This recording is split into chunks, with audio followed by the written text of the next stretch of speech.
ಯಾಕೆ ನಿನಗೇಳಲಿ ನಿನ್ನ ಮೈಯ ತುಂಬ ಕಣ್ಣಿದೆ. ಮನದಾಳದ ರಸಮಂಜರಿ ರಂಗೇರಿ ನಿನ್ನ ಕಾದಿದೆ.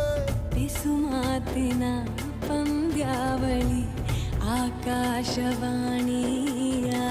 ಸಂಜೆಯ ಕೆನ್ನೆಯ ಮೇಲೆ ಬಂದು ನಾಟಿದೆ ನಾಚಿಕೆ ಮುಳ್ಳು. ಮನದ ಮಗು ಹಠ ಮಾಡಿದೆ ಮಾಡುವ ಕೊಂಗ.